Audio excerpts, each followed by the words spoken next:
त्यांचं पालन पोषण याच पाळल्या घरात झालंय मातोश्रीच्या, नाहीतर तुम्हाला कोणी विचारलं कुपोषणाने मेला असतात. शिवसेनेचे नेते किरण पावसकर यांच्यावर ठाकरेंच्या शिवसेनेचा हल्लाबोल. शिवसेनेनं पावसकरांच्या वक्तव्यावरून हात झटकले.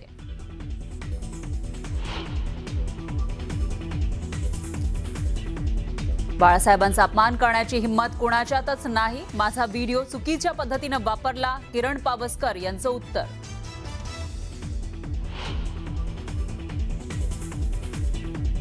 फुटलेल्या खासदारांची पोलखोल करणारी धक्कादायक आकडेवारी समोर. मिळालेला कोट्यावधींचा निधी जशाचा तसा पडून राहिल्याचं समोर. निधी मिळत नसल्यानं पक्ष सोडल्याचं दिलं होतं कारण.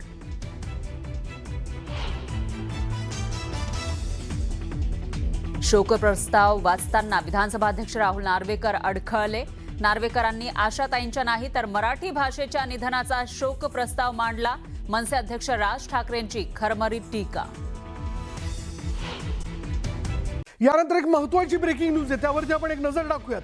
जाणून घेऊयात ही ब्रेकिंग न्यूज नेमकी काय. बघा, निधीची मुदत 5 वर्षांची असते असं कोण म्हणतंय तर ओमराजे निंबाळकर यांनी म्हटलेलं आहे. मुदत संपल्यानंतर ही निधी शिल्लक राहिला तर ते अपयश असल्याचं म्हटलं जात आहे. मला जो निधी मिळाला त्यातील 1 पैसाही शिल्लक नाही असं एकूण स्पष्टीकरण आता ओमराजे निंबाळकर यांनी माध्यमांसमोर येऊन आपली भूमिका मांडलेली आहे. तसंच खासदार निधी आणि त्याचा वापर कसा केला याविषयीही त्यांनी सविस्तर सांगितलं. जो खासदार निधी मिळाला त्या खासदार निधीमधला 1 पैसाही माझा अखर्चित राहिलेला नाही. तुम्ही ही माहिती MP लॅडवरनं काढू शकता. आता मुद्दा तिसरा, माझ्या लोकसभा कार्यक्षेत्रामध्ये येणाऱ्या बूथची संख्या ही साधारणतः 2475 पर्यंत आहे. 2475. मला 5 वर्षात खासदार निधी एका वर्षाला 5 कोटी रुपये मिळतो. 5 वर्षाचा किती झाला? 25 कोटी. 2029 मार्च संपल्याच्या नंतर तुम्ही ह्याचं मूल्यमापन करावं. जर माझा खासदार निधी शिल्लक राहिला तर तुम्ही त्याच्या बाबतीत बोलावं. पण 6 ते 7 बूथ शिल्लक राहिल्याच्या नंतर त्या बूथच्या त्या गावात राहणाऱ्या लोकांना खासदारानं काय उत्तर द्यायचं हा माझा प्रश्न आहे. त्याच्यामुळं जो त्या ठिकाणी निधी दाखवला जातोय की बाबा 18 कोटी मिळालेत, आता खरं तर 3 वर्षाचे 15 कोटी मिळायला पाहिजे होते, पण 3 कोटी जास्त कुठले मिळाले मला? तर माझ्या 19च्या पूर्वीच्या खासदारांनी त्यांचा खासदार निधी खर्च न केल्यामुळं ते 3 कोटी रुपये मला आता वाढवून आलेत. म्हणून ते किती दिसतेत? 18 कोटी. केळीबाग एक महत्त्वाची ब्रेकिंग न्यूज येते. केळीबाग नुकसानग्रस्त या सगळ्या विषयाला घेऊन ती ब्रेकिंग न्यूज आपण जाणून घेऊयात. बघा काय तर सर्वेबाबत योग्य कार्यवाही करून मदत जाहीर करण्यात येईल असं मुख्यमंत्री देवेंद्र फडणवीस यांनी म्हटलेलं आहे. केळीबाग संदर्भात आपण जर पाहिलं तर नुकसानग्रस्त केळी उत्पादक शेतकऱ्यांना मोठा दिलासा म्हणता येईल. प्रशासनाने केलेल्या सर्वेबाबत योग्य कारवाई करून मदत जाहीर करणार असल्याचं मुख्यमंत्री देवेंद्र फडणवीस यांनी म्हटलंय. नुकसानीबाबत मुख्यमंत्र्यांनी बैठक घेतली. मुख्यमंत्र्यांचे प्रशासकीय अधिकाऱ्यांना लवकरात लवकर मदत करण्याचे आदेश असल्याचं देखील त्यांनी म्हटलंय.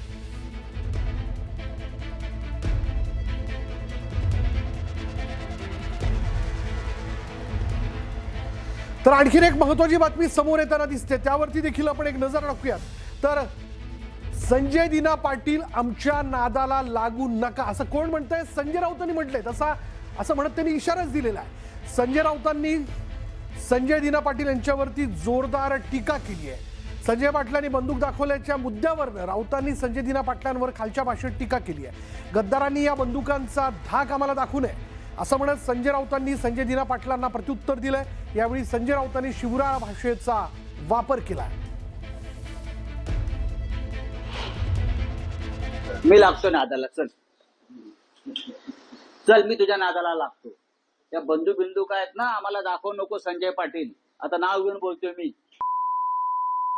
चल, हे शिवसैनिकांना बंदुका दाखवू नकोस तू.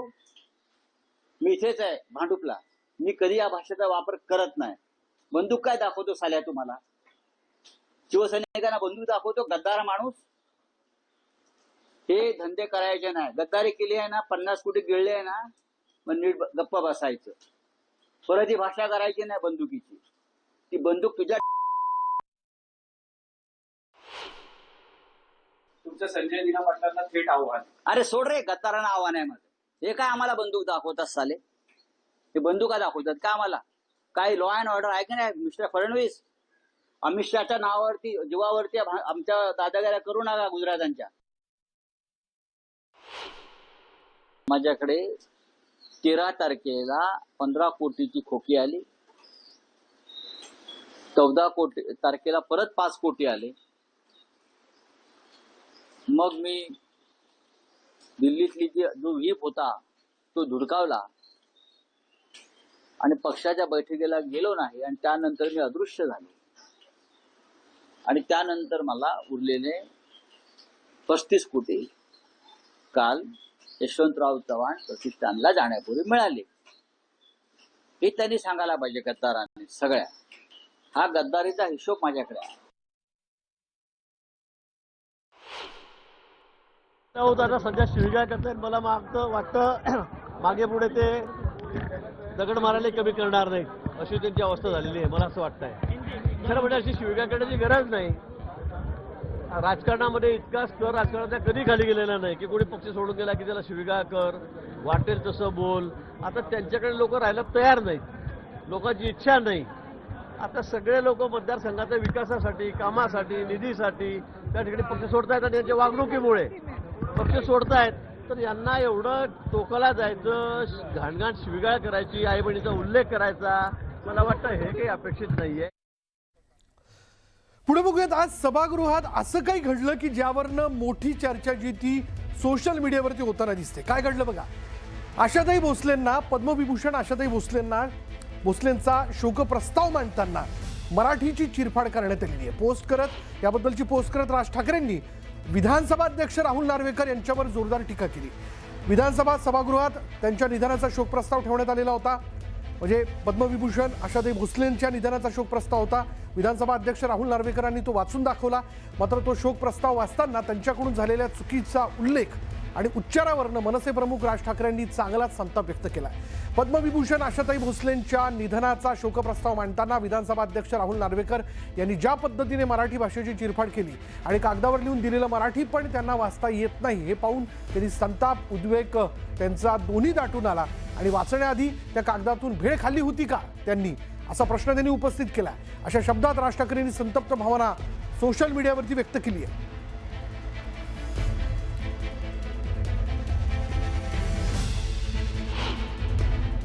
त्यांच्या स्वरात असलेली विधुलता ही विरहाच्या गाण्यात हळवी होत असे. पद्मविभूषण आशा भोसले यांचा जन्म 8 सप्टेंबर 1933 रोजी सांगली येथे झाला. पंडित दीनदयाल मंगेशकर यांच्या संगीताचा वारसा घेऊन 8 दशकांहून अधिक काळ रसिकांच्या हृदया सिंहासनावर अधिराज्य गाजवणाऱ्या. तर राज ठाकरेंनी राहुल नार्वेकरांना जोरदार सुनावलंय. त्यांनी काय म्हटलंय बघा. त्यांनी असं म्हटलंय की नार्वेकरांना ना दीनानाथ मंगेशकर माहिती आहेत, ना दीनदयाळ उपाध्याय माहिती आहे. भाजपने जी काही खोगीर भरती सुरू केली आहे त्यात त्यांची अवस्था तेलही गेलं, तूपही गेलं, हाती आलं धुपाटणं अशी झाली आहे. सभागृहात देवेंद्र फडणवीस उपस्थित होते का माहीत नाही, पण असते तरी मला वाटत नाही त्यांना काही फरक पडला असेल. गुलाबी आखे जो तेरी देखी सारखी अनेक गाणी स्वतः निर्माण केलेल्या बेसुरात म्हणणाऱ्या फडणवीसांना आज आपल्या राज्यात विधानसभेत कोणत्या महान व्यक्तीला आपण श्रद्धांजली अर्पण करणार आहोत आणि त्याचं गांभीर्य काय असतं हे समजायला हवं होतं. पद्मविभूषण आशाताई भोसलेंच्या निधनाचा शोकप्रस्ताव मांडताना विधानसभा अध्यक्ष राहुल नार्वेकर यांनी ज्या पद्धतीनं मराठी भाषेची चिरफाड केली आणि कागदावर लिहून दिलेलं मराठी पण त्यांना वाचता येत नाही हे पाहून संताप, उद्वेग दोन्ही दाटून आला. वाचण्याआधी त्या कागदातून भेळ खाल्ली होती का यांनी. नार्वेकरांनी हा प्रस्ताव स्वाहिली अथवा हिब्रू भाषेत मांडला असता तरी चाललं असतं, कारण त्यांचं मराठी पण कळलं नाही आणि स्वाहिली हिब्रू तसं पण कोणालाच कळत नाही. अशी पोस्ट राज ठाकरेंनी सोशल मीडियावरती टाकलेली आहे, एक्सवरती केली आहे. त्यामुळे आता याबाबत खुद्द विधानसभा अध्यक्ष राहुल नार्वेकर काय प्रतिक्रिया देऊ करतायत?